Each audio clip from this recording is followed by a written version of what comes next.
P형을 잡기 위한 단 하나의 전략, 그런 게 어딨어. 세상의 상황에 따라서 방법이 다르고 이해관계가 다른 건데 상황을 봐야죠. 상황을. 이메일 사연 분석 편인데 사연이 진짜 존나 짧습니다. 이게 다예요. 이게 다야 지금 보이는. 무슨 내용인지 한번 읽어보도록 하죠. 사는 지역 부산, 친구 주선 소개, 연애기간 1년 1개월. 초반 3개월 정도 만날 땐 주말마다 보는 식이었고 그 다음부터는 동거를 시작해서 계속 붙어있는 시간이 많았습니다. 동거를 시작하면서부터 다툼의 횟수가 잦아짐.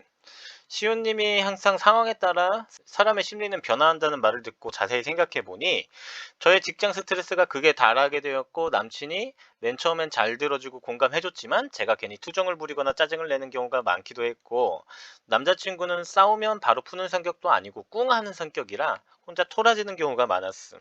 예를 들어 어느 순간부터 기분대로 행동하기 시작했는데 자기가 저한테 키링을 선물해줬는데 제 리액션이 크지 않다고 하루 종일 말도 안 하거나 제가 사과할 때까지 풀질 않았음.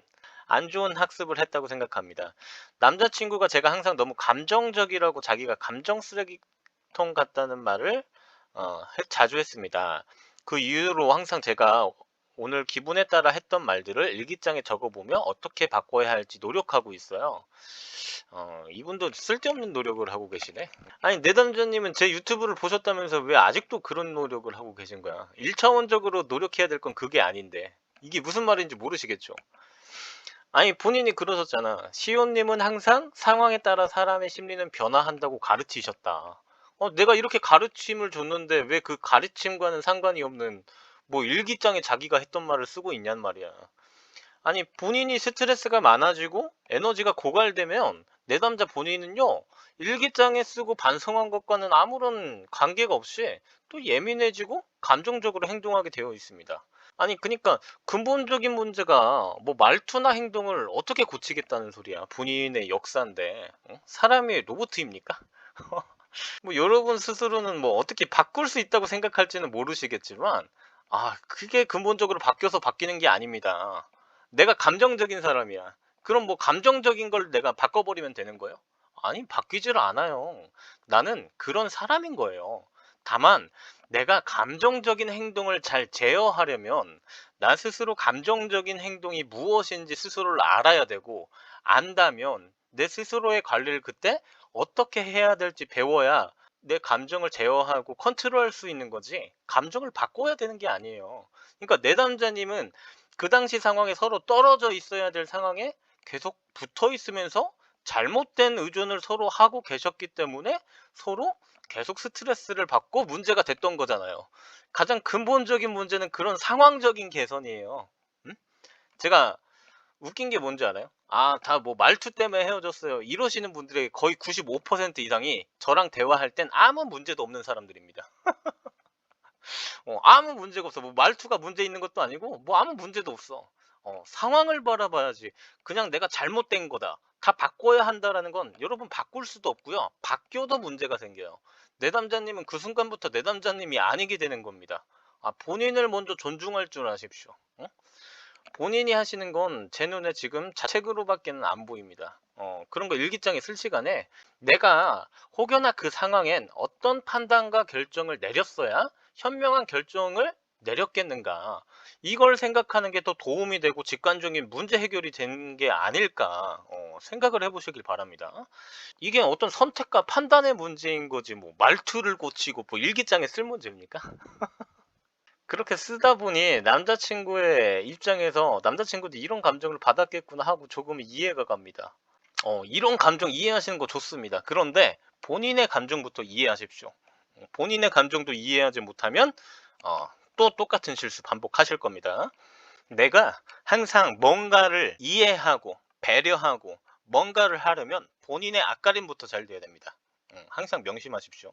다만 제가 아무리 이렇게 노력해도 상대방은 정말 한번 헤어지면 끝이라고 하는 사람이고, 정말 단호했어서 재해가 될지 좀 두렵고 상대방은 저는 절대 안 바뀔 거라고 해서 많이 걱정되어 상담 드립니다. 이게 내용 끝입니다. 이게 제가 상담을 하다 보면 진짜 꼭 나오는 단골 질문입니다. 사람들이 대체적으로 헤어지고 나서 어떻게 생각하는 경향이 많냐면 마치 상대방이 했던 말을 절대적으로 받아들이는 경우가 많아요. 마치 신이 얘기한 것처럼 받아들여. 그냥 뭐 종교가 돼버립니다. 상대방이 했던 말이 계속 쭉 바뀌지 않고 계속 쭉 갈 거라고 생각하시는 분들이 대부분입니다. 그래서 제 남친은 한 번 헤어지면 완전 끝이래요. 아니 그럼 상식적으로 한 번 헤어지면 끝이라고 해야지. 난 헤어져도 또 만날 수 있어. 이렇게 얘기하는 게 이게 맞는 행동입니까?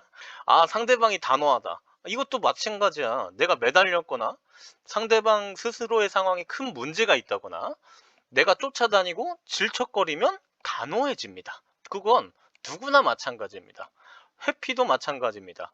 맨날 자기 전 애인들을 회피형이라고 단정짓고 결론 지어버리고 생각하고 회피한다고 생각하지만 정작 회피라는 건 누구나 가지고 있는 일종의 꼭 필요한 생존 본능이 회피고요. 기본적으로 인간은 스트레스를 싫어하기 때문에 회피하게 됩니다. 그럼 일단 회피형이라고 단정짓기 전에 어떤 상황 때문에 얘가 회피를 하게 됐을까? 얘는 어떤 상황의 문제였을까? 아니면 내가 계속해서 의존하고 정서적인 스트레스를 줘서 회피하게 만든 것은 아닌가? 상황의 문제를 바라봐야 되는데 그냥 대부분의 사람들이 헤어지고 나면 그 사람의 이미지를 그렇게 구분 지어 버립니다. 뭐 회피형으로 단정짓고 불안형으로 단정짓고 뭐 단호한 사람으로 단정지어 버린다 이런 말이에요. 뭐 그런 구분 짓는 현상도 심리학적으로 설명할 수 있겠지만 그건 중요한 거 아니니까 패스하고 제가 정작 상담을 해보면 딱히 상대방들이 회피형도 아니었을 뿐더러 딱히 상대방들의 행동 태도 자체도 단호한 사람들도 아니었거든요. 그러니까 전부 다 회피할 만한 상황이었고 단호할 만한 상황이었을 뿐이란 말이야. 먼저 제일 근본적으로 문제는 그런 상황의 문제란 말이야. 사람의 심리는 제가 아까 초반부터 말씀드렸다시피 상황에 따라서 변하는 것이기 때문에 사람의 감정이라는 거, 그리고 사람이 한번 했던 말이라는 거, 이런 것들은 상황에 따라서 바뀌게 되는 거거든요. 역으로 헤어질 때 너 못 잊을 거야. 너 어떻게 잊어? 한 달 뒤에 우리 다시 연락해보자. 기다릴게. 라고 하던 사람도 상황이 변하면 연락을 안 하기도 하는 거야. 이게 절대적인 게 아니란 말이에요. 감정이라는 건 항상 변하기 때문에. 근데 무슨 단호한 것 따지고 회피한 걸 먼저 따져버리면 여러분은 아무것도 하시면 안 됩니다. 아니 내가 당장 엄마랑 싸웠어. 아, 엄마 꼴도 보기 싫어. 이러면 뭐 엄마랑 이제 평생 안 보실 거예요? 아니 그런 문제가 아니지 않습니까? 그러니까 황당한 얘기란 말이에요.